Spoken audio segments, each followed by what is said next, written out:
अस्सलाम वालेकुम, this is Nazia Malik. Bails off में एक बार फिर आपके साथ हम मौजूद हैं और हमारे साथ जो एक्सपर्ट्स हैं उनकी मुलाकात आपसे कराते हैं। लेकिन पाकिस्तान की टीम को सबसे पहले मुबारकबाद, पाकिस्तान को मुबारकबाद कि पाकिस्तान ने मैच जीत लिया नीदरलैंड से।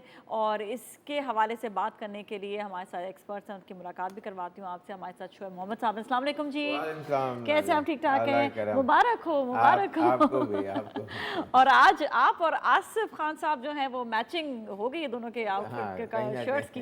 लुकिंग नाइस वैसे माशाल्लाह दोनों। आप भी आज अच्छे लग रहे हैं। लगता है पाकिस्तान के जीत ने आपको आसिफ जगा दिया वर्ल्ड कप में, जाग गया पाकिस्तान, है ना, जाग गया पाकिस्तान। अच्छा, हम बात तो करेंगे पाकिस्तान और नीदरलैंड्स के मैच की, लेकिन सबसे पहले हम बात कर लेते हैं बांग्लादेश और जिम्बाब्वे के मैच की। जिम्बाब्वे ने बड़ा अच्छा खेला, मतलब ये उनकी टीम जो है, इसका मतलब दे आर रियली ग्रोइंग। हाँ नहीं, उन्होंने जिम्बाब्वे ने काफ़ी अच्छा टफ टाइम दिया उनको, बांग्लादेश को। और ऑल्दो के दे वर चेजिंग 150 फॉर 7 किए थे उन्होंने, बांग्लादेश ने। और शांतो जो उनके जो ओपनर हैं 71 से 55 बॉल्स में अच्छा किक स्टार्ट मिला उनको। लेकिन अपार्ट फ्रॉम हिम कोई ज़्यादा इतना लंबा नहीं खेल सके। उसमें इन्होंने बॉलिंग अच्छी की, कुछ थोड़ा सा एक आध ड्रॉप कैच भी हुआ। लेकिन व्हेन दे स्टार्टेड बैटिंग, जो जिम्बाब्वे के जो उसके अंदर जो विलियम्स जो इनके बहुत अच्छे जो बैट्समैन हैं, उन्होंने लास्ट में काफ़ी अच्छा रेजिस्टेंस दे के 60 और ऐसे कुछ इनिंग खेली। लेकिन बड़ा ड्रामेटिक एंड हुआ कि लास्ट ओवर के अंदर उनको कोई लास्ट बॉल पे 4 या 5 रन मेरे ख्याल से चाहिए थे जीतने के लिए, और वो मिस की और वो स्टंप हो गए जो उनके जो फास्ट बॉलर थे जो बैटिंग कर रहे थे। अच्छा, और फिर उसके बाद सब लोग वॉक ऑफ करके बाहर चले गए। और फिर पता चला कि जब सब वहाँ आपस में मिल रहे थे तो उस टाइम के ऊपर अंपायर ने काफ़ी देर के बाद नो बॉल का इशारा किया। सब परेशान हो गए, क्या हुआ? तो वो नो बॉल एक्चुअली ये थी कि उसने गैदर जो है 3 स्टंप जैसे यूं लगी है, कीपर यहाँ है तो उसके हाथ आगे से उसने यूं पकड़ के और यूं किया, जो कि क्रिकेट में अलाउ नहीं होता। तो वो नो बॉल थी, वो नॉट आउट ही था। और नो बॉल उसने दी वापस। सब मतलब आए। ये लास्ट बॉल थी ना? ये लास्ट बॉल थी। और सब गैदर भी हो गए, सब गैदर चले गए, सब वॉक ऑफ कर गए। तो लेकिन उसको अंपायर ने उसके बाद जब सारे वॉक ऑफ चले गए, उसके बाद उन्होंने नो बॉल का इशारा किया। वो वापस आए, एक बॉल वापस हुई, फिर उस बैट्समैन ने वो बॉल मिस कर दी, वरना वो they were just 1 hit away from, यानी कि फ्री हिट भी मिली उनको। हाँ, फ्री हिट जो मिली नो बॉल के ऊपर, तो वो वापस आए और खेले, लेकिन मिस हो गई। लेकिन बात ये नहीं है, बात ये है, मैं जो पॉइंट रेज कर रहा हूँ कि ये वही अंपायर हैं जिन्होंने इंडिया के मैच पाकिस्तान के अंदर यही सिचुएशन के अंदर जो थर्ड अंपायर से रिव्यू क्यों नहीं लिया, और वो पूरा मैच उसके ऊपर डिपेंडेंट था। ये इस टीम का मैच के ऊपर रिव्यू तो ले लिया उनसे, थर्ड अंपायर से लेके, और पाकिस्तान और या थर्ड अंपायर ने बोला होगा कि ये आप रिवर्ट करें अपना decision because you have made a mistake. Out का तो सीन नहीं था, या आउट का थी सीन? नहीं, आउट नहीं था, आउट नहीं था। जैसे कि गेंद आगे से, वो मैंने भी देखा, आगे से गैदर करके जस्ट विकेटों के स्टंप से कुछ few inches in front of the wicket उसने गैदर किया और यूं करके वो किया, जो कि अलाउ नहीं होता। आपको पीछे ही वेट करना पड़ता है, फिर स्टंप करना पड़ता है। तो बात ये है कि नाज़िया के ये कितना बड़ा पाकिस्तान को इस वक्त जो ट्रबल वाटर्स में लेके आ गया है ये सिनारियो, ये एक wrong decision by the umpire, तो ये कितना बड़ा फर्क डाल सकता है पूरे इस टूर्नामेंट के अंदर, पाकिस्तान के लिए स्पेशली। अच्छा, एक क्वेश्चन है। हाँ, अगर जो है ये नीदरलैंड कह रही है, जो जिम्बाब्वे की टीम वॉकआउट करके नहीं जाती, वहीं पे रन्स बनाती रहती, तो जीत जाता फिर तो? नहीं जाती और रन बनाती रहती, तो पॉइंट है ना, ऐसा हो सकता था कि वो नहीं जाती, वो कहते कि हम रन बना रहे हैं और रन बनते रहते। बॉल डेड हो जाती जब आउट जब कर दिया ना आउट। और उसको ये भी नहीं पता था, जब अंपायर को, लेग अंपायर ने भी नहीं चीज ये गैदर की, ये सब चले गए, तो आई एम श्योर कि थर्ड अंपायर ने इंटरवीन किया। तो why not in the Pakistan game, Why didn't he अच्छा, intervene? इसमें दो पॉइंट्स आते हैं। एक पॉइंट तो ये भी आता है कि इसमें स्टंप की बात हो रही थी, जिसकी वजह से एम्पायर ने रीप्ले जो है या थर्ड एम्पायर से जो है उन्होंने रेफर किया था। तो क्या और लेकिन जो इंडिया का मैच था उसमें नहीं ये वाली सिचुएशन थी। तो इस पर भी ज़रा बात करते हैं कि क्या किस सिचुएशन में किस तरह से एक्चुअली डील होता है। तो बात करेंगे इस पर, लेकिन आफ्टर द ब्रेक और हाइलाइट्स भी देखेंगे। So stay with us.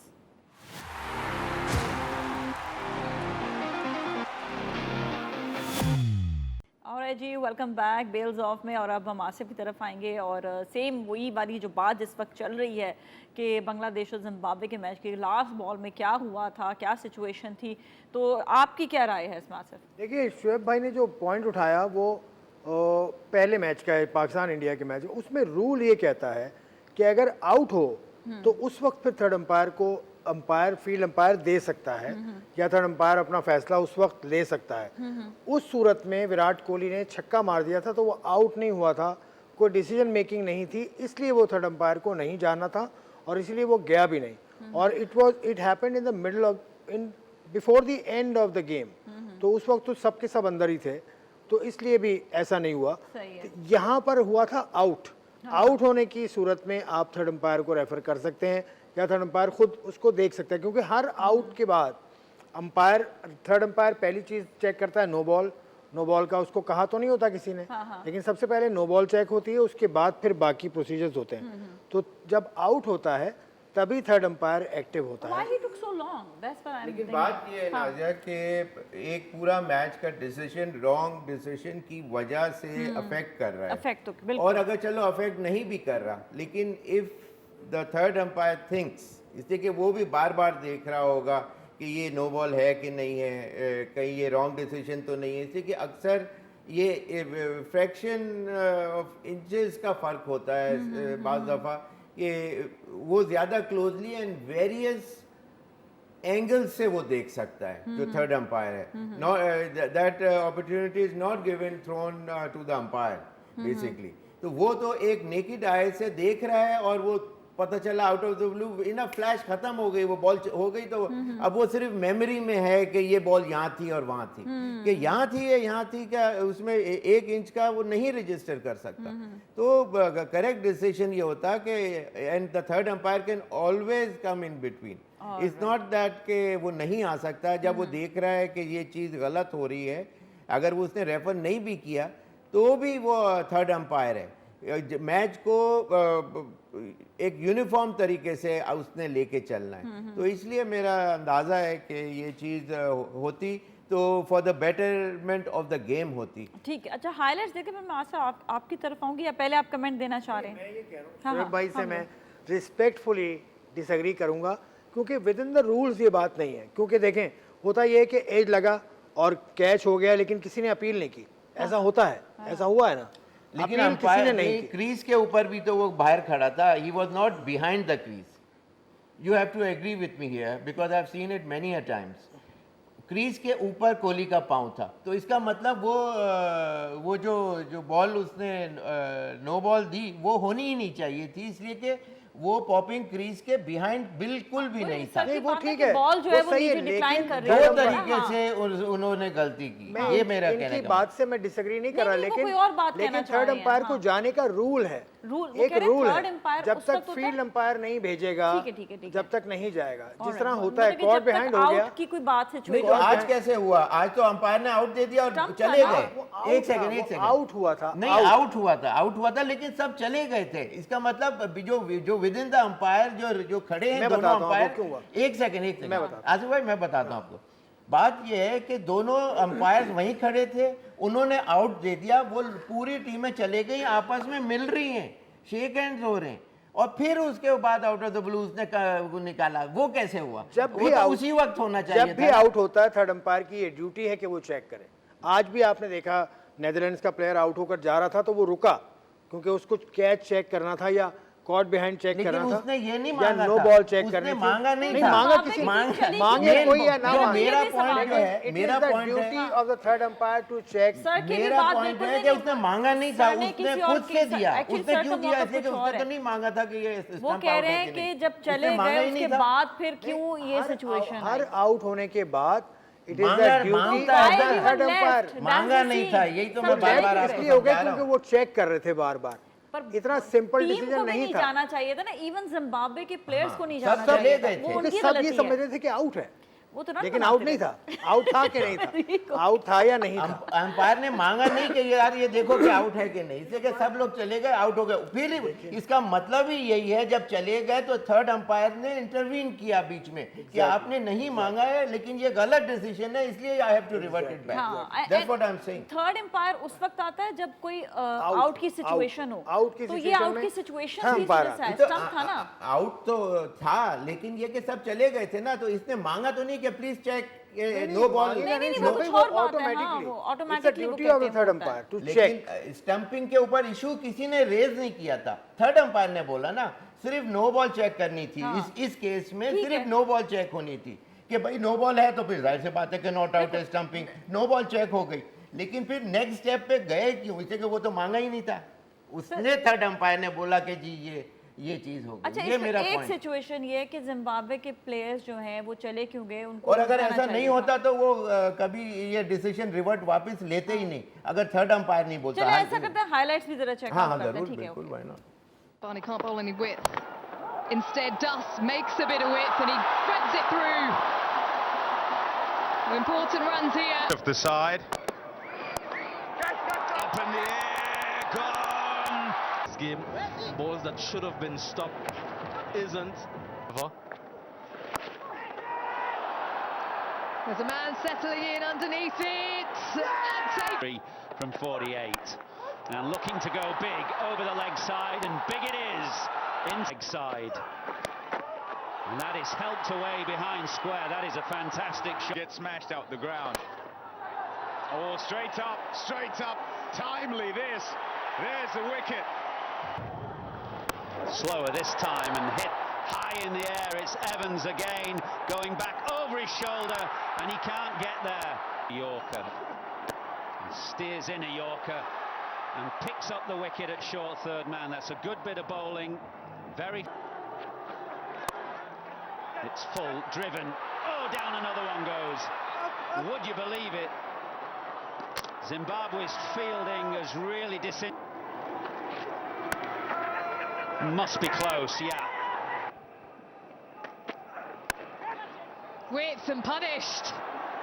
This was where he was good the other day. Any sort of width, he's happy. Width again, he decides to go after it. There's a catch on and it's... He does get something on it though. A wide delivery. Timing, pure class. There'll be a chase on. It's a long boundary. Well, he's very quick onto that one. Sean Williams. This time he goes aerial. It kicks on in. That he's got. It's going to be taken, I think. Yeah, it is. Decides to go offside, and that's gonna roll away on this. Gone at it again. Oh, hurry! Oh, he's got him! Fantastic! What? In the air. And taken. He's whacked it! He's whacked it! He's whacked it! Miles! It's gone! ये था। Alright जी, अभी highlights देखिए, बहुत interesting match हुआ था। और आसिफ, आपके क्या कमेंट्स हैं मजीद? लेकिन उसके बाद जो भी हुआ, उसके बाद यहाँ तक कि जो मीडिया बॉक्स में बैठे हुए लोग थे, जो बांग्लादेश से हमारे दोस्त हैं, उनसे सुबह ही मेरी बात हुई। उन्होंने ये कहा कि हम बाहर चले गए थे पब्लिक कमेंट्स लेने। जो मीडिया में काम करते हैं, स्पोर्ट्स जर्नलिस्ट हैं, उनको पता सब होगा बाहर चले गए। कि पब्लिक कमेंट्स क्या होते हैं। मैच के फौरन बाद बांग्लादेशी क्राउड का क्या कहना है, वो उनसे बात करने चले गए थे। यहाँ तक कि BCB जो बांग्लादेश क्रिकेट बोर्ड है, उसके ऑफिशियल एक बैठे हुए थे, उन्होंने भी कमेंट्स दे दिए थे। तो इतना डिले हो गया था या इतना ज्यादा डिले। इस पे एक सबक वैसे सबको हासिल करना चाहिए और वो ये कि अगर कोई आखिरी बॉल पे कोई आउट हो जाए तो वो रीप्ले का वेट कर ले। हाँ, रीप्ले का वेट कर और रन्स बनाता रहे। और विकेट कीपिंग में सबसे इम्पोर्टेंट चीज़ है कि गेंद को विकेट के पीछे कलेक्ट करें, ये भी जरूरी है। बिल्कुल, तो ये जो है कुछ अहम पॉइंट्स हैं जिसको नोट डाउन करने की जरूरत है। ब्रेक पे जाएंगे, ब्रेक के बाद बात करेंगे पाकिस्तान नीदरलैंड्स के मैच के हवाले से। स्टे विद अस।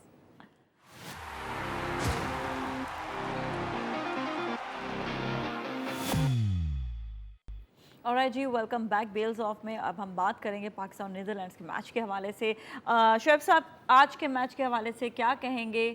और स्पेशली जो है अगेन नीदरलैंड्स ने टॉस जीता, बैटिंग पहले उन्होंने करी और लेकिन इतने रन्स वो नहीं स्कोर नहीं कर सके। पर्थ की वजह से पाकिस्तान ने बहुत अच्छी बॉलिंग की, क्या सिचुएशन थी? नहीं, they were against very big team at the same time. और पर्थ की जो विकेट है वो it's not wasn't that easy, लेकिन yet all said and done उस तरह का भी नहीं था जो प्रीवियस मैचेस में पर्थ की विकेट के ऊपर सीम एक्स्ट्रा ऑर्डिनरी ज्यादा बाउंस और धूप भी थी। धूप भी थी और पिच के ऊपर जो ग्रास का जो टिंट था वो ग्रीन ऐसा नहीं था, वो ब्राउन की तरफ था, मतलब बेजी कलर था, वो सैंडी कलर जो होता है। तो उसका मतलब ये है कि बहुत ज़्यादा गेंद ने मूव अराउंड नहीं करना था, जो कि नहीं हुआ। लेकिन बाज़ दफ़ा स्पिनर्स को भी इसलिए कि ग्रास जो ब्राउन ग्रास का जो घुता हुआ घास था बिल्कुल शेवन नहीं था पिच जो होता है, तो वो उसकी वजह से उसमें ग्रिप भी मिल रही थी उनको स्पिनर्स को। उसने शादाब ने आउटस्टैंडिंग बॉलिंग की, 3 आउट किए, नसीम ने शुरू में ही विकेट मिली उसको। लेकिन शाहीन आफरीदी जो नोटेबल बात थी वो शाहीन आफरीदी ने अच्छा जोर लगाया और कुछ पहले 2 मैचों से आज बेटर नजर आए। एक तो प्रेशर भी होगा, विकेट भी among the wicket top wicket takers भी नहीं में से थे, तो एक तो ये रीज़न था। और इनकी तरफ से नीदरलैंड की तरफ से जो इनके जो टॉप जो प्लेयर हैं, स्पेशली टॉम कूपर, वो 1 रन के ऊपर, एक्यूमैन उन्होंने फिर भी थोड़ा सा रेजिस्टेंस शो किया, 27 ऑड रन्स करे 27 बॉलों के अंदर। एडवर्ड्स, तीनों ये जो मिडिल ऑर्डर में आते हैं यही सबसे इनके बेस्ट बैट्समैन थे, लेकिन जो बैस डी लीड जो हैं उनको मुंह पे गेंद लगी और वो बाहर चले गए थे। और वो नसीम शाह का शायद बाउंसर था मेरे ख्याल से, हाँ, तो या रऊफ़ का था मेरे ख्याल से, रऊफ़ का था। तो वो काफ़ी ज़्यादा मतलब उनको चोट वोट लगी, लेकिन ये कि नेचुरली हॉस्पिटल चले गए थे उसके बाद। तो इतना ज़्यादा कोई मेहनत टोटल नहीं कर सके, पाकिस्तान के लिए काफ़ी इजी सेलिंग थी। लेकिन ये कि वो 4 विकेटें इवेंचुअली आखिर में जब 10 रन रह गए थे तो आखिरी 2 विकेटें गिरी और एक शुरू में एक बाबर ने अपना ही कॉल वो मिस जज हो गया मेरे ख्याल से। मिडॉन बहुत ऊपर खड़ा था, उसने अच्छा टाइम शॉट मारा। बाज़ दफ़ा ये होता है एक बैट्समैन की फीलिंग के पॉइंट ऑफ व्यू से कि जब अच्छा शॉट लगता है तो you want to make run on that particular ball. तो लेकिन ये कि बाबर ने वैसे तो ये गलती नहीं करते हैं, लेकिन आज वो गलती डायरेक्ट हिट इत्तेफाक से लग भी गई और फिर वो आउट हो गए। तो मतलब थोड़ा एक सेटबैक शुरू में हुआ, लेकिन रिजवान ने बहुत अच्छी बैटिंग की, जो उन्होंने 49 रन्स किए 39 बॉलों में, 5 चौके भी लगाए और कमांडिंग पोजीशन में रहे थ्रू आउट, जो बॉक डाउन नहीं हुए। वो उनके शॉट सारे जो दिखते हैं जब ये फ्लो में खेलते हैं वो वाले शॉट देखने में आए। तो ओवरऑल जो है पाकिस्तान की एक अच्छी सेटअप मिला है फॉर द नेक्स्ट गेम्स, इसलिए कि ये एक विन ही होती है। और चाहे वो 19-20 इसी के पीछे एक मैच जिम्बाब्वे से हार गए, नीदरलैंड भी कुछ कह नहीं सकते थे, लेकिन आज वो बिल्कुल ही अप टू द मार्क, जो उनकी जो कोर बैटिंग थी वो क्रम्बल कर गए, हमारी बॉलिंग के अगेंस्ट कुछ नहीं कर सके। तो it was a good game of cricket for Pakistan. बिल्कुल बिल्कुल, जाएंगे अभी ब्रेक की जाने, ब्रेक के बाद आसिफ से भी कमेंट्स लेंगे। स्टे विद अस।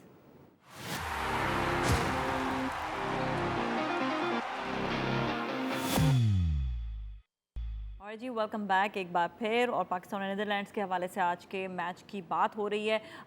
आसिफ से कमेंट्स लूँगी। आसिफ, कैसी रही आज की परफॉर्मेंस पाकिस्तान की? परफॉर्मेंस वही रही जो हमें तवक्को थी। तकरीबन पाकिस्तान ने ये मैच जीत लिया 14 ओवर में 13.5 ओवर्स में। लेकिन जो स्टैंड आउट परफॉर्मर पाकिस्तान की तरफ से मुझे नज़र आया जिसने प्रोग्रेस किया है वो शाहीन शाह अफरीदी है, जिसने हाई 130 किलोमीटर्स पर आवर उस ब्रैकेट में आज बॉलिंग की है। वो पहले कर रहे थे मिड 130, 134, 135, जो उनकी पेस नहीं है, वो 140 प्लस बॉलिंग करते हैं। तो आज थोड़ा सा वो नज़र आए कि आहिस्ता आहिस्ता वो ग्रुप में वापस आ रहे हैं। एक इंजरी से वापस आए, टाइम तो लगेगा उनको। आज कॉन्फिडेंस भी उनको मिला होगा, एक विकेट भी मिली है।